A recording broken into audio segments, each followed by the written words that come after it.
Right, so Gav, what have we got here then? This is a Lamborghini Countach Radiator, probably from, I don't know, the late 80s. Great iconic car, great to have now, if you can afford one. It's this one. Bing!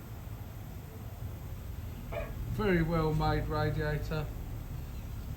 Great design. That's why it's in here. And it's It's just bollocks, isn't it? strip one tank off to get the measurements from the plate and the core. This is the tube plate. Yeah. As you can see, it needs recoring too. Let's keep it running. Okay, so we can see where it's leaking from though, can't we? Yeah.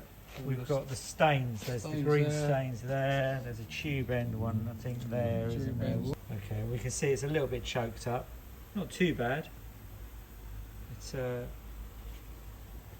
yeah, once it's been recorded, it'll be good as new. Quite a bit of work to do. and then this has been shot blasted already. Few man hours. Which core? What is it? This is a massively thick core in this. Yeah, it's 1, 2, 3, 4. So it's a 5 row. How thick was that? Can you remember? 80. 85 mil or something. Yeah, the tape measure. Quick old boy. No, it's more than that. It's 95. 95. That's a monster core in that. So what are the sizes then? Go and measure up the core and we'll see how you do it. So that's the core height, isn't it? Yeah, so that's 340 high. Okay, and then the width? And the width is roughly the same, square.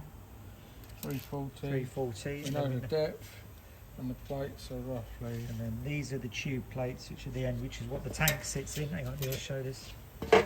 So that goes in there. And then the best way to measure this is to take the tank off. Yeah. And then you can get it exactly right. You can measure it from inside the tube plate, which would be there as 345. Okay. And then the best bit was not bent, so you would preferably try and go to the straightest bit, which is roughly is about 103. Okay. Yeah. And there's a radius on that as well. Yeah, and there's It's about a 1/2 inch radius.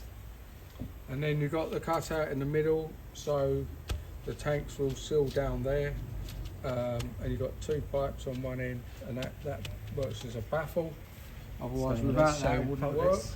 So there's the there's the gap of the core there. Yeah. There's no tubes there, Same in that end. which is where that bit, which is the 2 little tank, the 2 end tanks going on. Which gives you a better view. Okay. So without that, these wouldn't work. Right, so we're going to order the cores. So which core are we putting in on that then? Which core do we put in? We are putting roughly the same type of core in there. So it all fits, so the sides fit back on, nothing too much trouble going over. But you've gone for the same gill on Same, tube. yeah, same type. Maybe not quite the same, but the same sort of construction. There might be a few mil difference in the thickness. Yeah, totally do this, no problem. These have been on here a long time, they're probably a little bit choked in the tubes. Yeah, and it should do, completely cool this, no problem. Beautiful, No beautiful. problem at all. Well, let's see what it looks like. We'll get the cores in and then we'll have another look. Yeah. Okay, thanks very much. Thank you very much, Mr. Radman. We've now got the cores for the Lamborghini Countach Radiator. So we thought we'd give you a little have a look what they look like. As you can see, same thickness, beautiful core, nice cutout for the baffles. Tank should fit on, no problem at all, which it does. Perfect. Let's have a look at this. Then we would solder around here, thin to start with, then build up. So it's a nice seal. Look at that, that's perfect. As you can see, it fits in the recess perfect. These are the radiuses, and they're perfect as well, which is very good. It's going to be a nice job. It's going to be a nice job. This will be done and finished by the beginning of next week, and all tested and painted and ready to come back to the customer.